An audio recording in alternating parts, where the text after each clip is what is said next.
हमने देखा था कि लास्ट एपिसोड में सियुक की मौत हो चुकी थी। उसकी मौत के बाद उसकी बॉडी से एक स्पिरिट बाहर निकलती है जो कि एक परछाई बन जाती है। इसके बाद हमें पास का सीन दिखाया जाता है जहाँ पे सिपाही कहीं जा रहे थे, तभी पीछे से कोई आदमी चलते हुए उधर से गुजर रहा था और उसकी परछाई सिर्फ दिखाई जाती है। तभी उसके कदम एक जगह पे रुकते हैं जो कि हानरी के ऊपर थे। तभी हानरी जैसे उसका फेस देखती है तो इतनी देर में युंगहाओ की जाग हो जाती है, जिससे हमें पता चलता है कि वह सपना देख रही थी। उसकी फ्रेंड आके उससे पूछती है कि तुमने कौन सा सपना देखा, जिसमें वो कहने लगती है कि मुझे भी नहीं पता। तभी वो बोलती है कि मुझे अभी काम पे जाना है तो मैं रेडी होने जा रही हूँ, बट उसकी फ्रेंड उसे जाने से मना करती है और उसे कुछ वीडियो दिखाती है। अब ये वो वीडियो होता है जब उसने जून को मारा था और ये वीडियो देख के सभी लोग उसे स्पेल करने को कहते हैं, क्योंकि सभी लोग को लग रहा था कि जून के साथ जो भी हो रहा है वो युंगहाओ की गलती है। यहाँ हम युंगहाओ को देखते हैं जो कि अथॉरिटी के लोगों को अब समझाने की कोशिश कर रही थी, बट उसे 3 महीना के लिए सस्पेंड कर दिया गया था। अब ये चीज़ सुन के वहाँ पे युंगहाओ काफ़ी ज़्यादा अपसेट हो जाती है। यहाँ पे हम हानबिन को देखते हैं जो कि लॉयर कू के साथ थे, जिसमें लॉयर कू कहने लगते हैं कि आपको पता है वीडियो वायरल जा रही है, हमें कुछ ना कुछ एक्शन लेना पड़ेगा, जिसमें हानबिन उन्हें चुप करा देता है, कहता है कि हमें कुछ भी नहीं करना। अब ये बात सुन के वहाँ पे लॉयर को पूछने लगते हैं कि आप उसका सपोर्ट क्यों कर रहे हैं, आखिर बात क्या है, जिसमें वो बताने लगता है कि मैं उसे कोई भी सपोर्ट नहीं कर रहा, मुझे जुन ने कहा था ये सब करने के लिए। इसके बाद हमें पास का सीन दिखाया जाता है जहाँ पे दोहा ने हानबिन से कहा था कि मुझे युंगहाओ मेरी बॉडीगार्ड के तौर पे चाहिए। इस बात पे हानबिन ने कहा था कि तुम्हें पता है कि युंगहाओ की जान भी जा सकती है, लेकिन दोहा कहने लगता है कि मैं तुमसे परमिशन नहीं मांग रहा हूँ, ये मेरी लास्ट विश है और तुम्हें ये चीज़ पूरा करना पड़ेगा। उसके बाद उसे हक करके इमोशनल ब्लैकमेल करने लगता है, जिसकी वजह से हानबिन मान जाता है। इसके बाद सीन शिफ्ट हो जाता है जहाँ पे हम दोहा को देखते हैं जो कि बार बार उस फुटेज को देख रहा था और उस पर्सन को रिकॉग्नाइज करने की कोशिश करता है कि आखिर ये कौन है। तभी इतनी देर में वहाँ पे पुलिस वाले आ जाते हैं और दोहा से कुछ क्वेश्चन करने लगते हैं, जिसमें दोहा ने साफ साफ मना कर देता है कि मुझे आपको कोई भी आंसर नहीं करना। तभी दूसरा पुलिस वाला उसे कुछ फोटोज़ दिखाता है और उस फोटोज़ को देख के वहाँ पे दोहा काफ़ी ज़्यादा हैरान हो जाता है, जिससे उसे पता चल जाता है कि ये मिस्टर सुक का फ़ोटोज़ है और ये फ़ोटोज़ को वो वीडियो से मैच करने की कोशिश करता है। तभी पुलिस वाला कहने लगता है कि आपको पता है कि युंगहाओ कहाँ है, मैंने उसे कॉल लगाया लेकिन उसका फ़ोन नॉट रिचेबल बता रहा है। जो बात सुन के वहाँ पे दोहा घबरा जाता है और इसके बाद तुरंत वहाँ से निकल जाता है और इसके बाद वो काफ़ी ज़्यादा युंगहाओ को कॉल करने लगता है और युंजे से कहने लगता है कि तुरंत कार निकालो, मुझे युंगहाओ के पास जाना है, जिसमें युंजे उसे मना ही कर रहा था लेकिन उसकी बात को नहीं सुनता। इतने देर में वहाँ पर हानबिन की कॉल आती है जो कि उसे कहता है कि युंगहाओ को मेरे ऊपर छोड़ दो। यहाँ पर हम युंगहाओ को देखते हैं जो कि हॉस्पिटल आई थी दोहा से मिलने के लिए।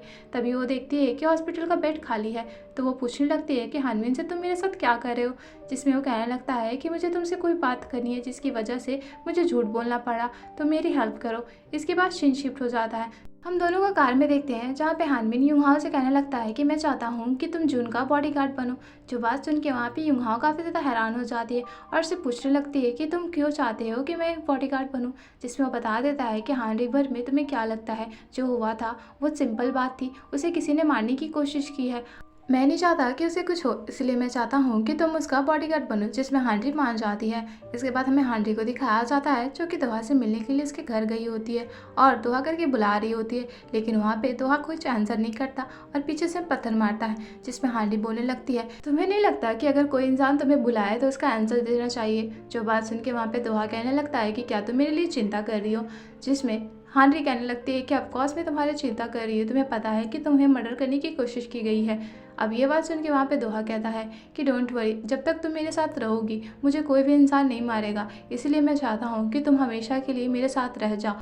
अब ये बात सुन के वहाँ पे हानरी अपने मन मन में कहने लगती है कि ठीक है, मैं 1 महीना के लिए तुम्हारे साथ रहने के लिए तैयार हूँ, लेकिन यहाँ पे दोहा के मन में तो चल रहा था कि मेरे 1 महीना में तुम्हें जान से मारने के लिए इनफ होंगे। इसके बाद सीन शिफ्ट हो जाता है जहाँ पे हम हानरी को देखते हैं जो कि अपने बॉडीगार्ड की ड्यूटी में आई हुई होती है। अब उसे ऐसे यूनिफॉर्म में देख के वहाँ पे दोहा हैरान हो जाता है, जिसमें हानरी कहने लगती है कि मुझे ऐसे मत देखो। इसके बाद हमें हानरी को दिखाया जाता है जो कि अपने फेस को वॉश करने के लिए वॉशरूम में आई हुई होती है। तभी वहाँ पे 3 लेडीज़ आती है जो कि एक वीडियो चलाती है जो कि जून का होता है और उस वीडियो में पता चलता है जहाँ पे जून को लाइन्स बोलने नहीं आ रही थी और सभी लोग मजाक उड़ा रहे थे कि देखना इस दफ़ा भी ये ऐसा करने वाला है और पूरा टाइम लगाने वाला है। वीडियो देख के वहाँ पे हानरी हैरान हो जाते हैं। इसके बाद हमें यहाँ पे दोहा को दिखाया जाता है जो कि हानरी का वेट कर रहा था, लेकिन वो किसी को भी गैदरिंग नहीं करता, जिसमें युनजे कहता है कि तुम्हें लोगों से बात करनी चाहिए, लेकिन वो कहता है कि मुझे हानरी चाहिए वरना मैं यहाँ से जा रहा हूँ, लेकिन इसे युनजे जाने से मना करता है। हम यहाँ पे हानबिन को देखते हैं जो कि डायरेक्टर किम से बात कर रहे थे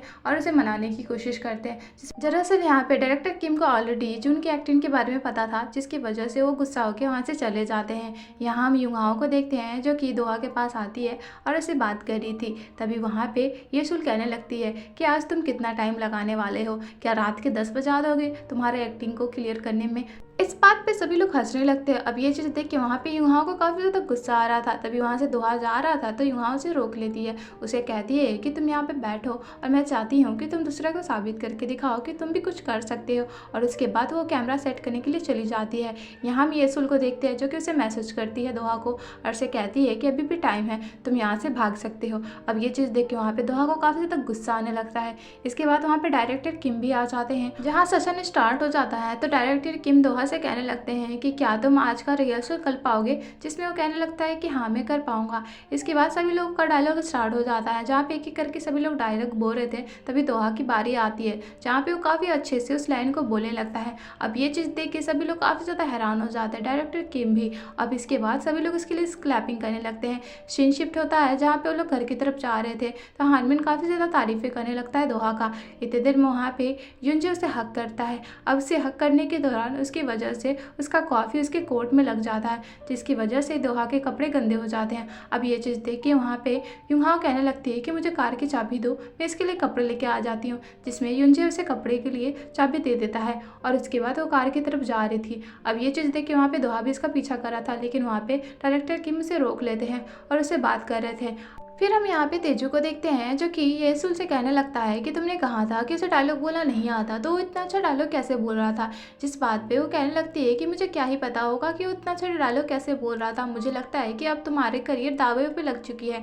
जो बात सुन के वहाँ पे तेजू को काफ़ी ज़्यादा गुस्सा आ रहा था और वो कह रहा था कि तुम्हें कुछ करना पड़ेगा, लेकिन येसुल करने से मना कर देती है। उसे कहती है कि तुम भूल जाओ कि तुम्हारा आगे जाके कोई करियर होगा, और उसे चिढ़ाने के बाद वो वहाँ से चली जाती है, जिसकी वजह से तेजू बस उसे देखता ही रह जाता और गुस्सा निकालने लगता है। यहाँ पे हम देखते हैं कि वहाँ पे मिस्टर गू आते हैं और उससे हाथ मिलाते हैं। तो मिस्टर गू को देख के काफ़ी ज़्यादा हैरान हो जाता है और उसे कहता है कि आप यहाँ पे क्या कर रहे हैं। तभी वहाँ पे मिस्टर गू उसके आंखों में देखते हैं, जिसकी वजह से तेजू की आंखें ब्लाइंड होने लगती है और वो हिप्नोटाइज हो जाता है। फिर हम यहाँ पे दोहा को देखते हैं जो कि युंगा का वेट कर रहा था और उसे फ़ोन लगाया जा रहा था। इतनी देर में वो अपनी कार के पास पहुँचता है, जहाँ से उसे पता चलता है कि युंगा के पास उसका कपड़ा लग गया था, जिसमें युंगा पूछने लगती है कि आखिर इस कपड़े में ब्लड क्यों है, तुम्हारे हाथ तो टाई से बंधे हुए थे, तो तुम्हारे हाथ में ब्लड तो नहीं लगना चाहिए था। और उसे काफ़ी ज़्यादा क्वेश्चन करने लगती है, जिसमें दोहा कहने लगता है कि तुम क्या कहना चाहती हो, मुझे कुछ समझ में नहीं आ रहा। अब इसमें वो कहने लगती है कि ठीक है, तुम्हें नहीं बताना मत बताओ, मैं डीएनए टेस्ट करा दूंगी। जिसके बाद जैसे वो जा रही थी तभी वहाँ दोहा उसे पकड़ता है, जिसकी वजह से वो पीछे की तरफ ढकेल जाता है। अब उसके बाद वहाँ पे दोहा उसका ब्रेसलेट को नोटिस कर लेता है। इसके बाद हमें पास का मेमोरीज दिखाया जाता है, जहाँ युंगाओ काफ़ी ज़्यादा रो रही थी क्योंकि उसके वियर्ड नेकलेस की वजह से सभी लोग उसका मजाक उड़ा रहे थे, जिसकी वजह से वो अपने नेकलेस को तोड़ देती है। अब ये चीज़ देख के उसके फादर उसके नेकलेस के टुकड़े को उठाने लगते हैं और इसके बाद वो समझ जाता है कि उसके पास अभी भी वो नेकलेस कैसे है, उस ब्रेसलेट के तौर पे।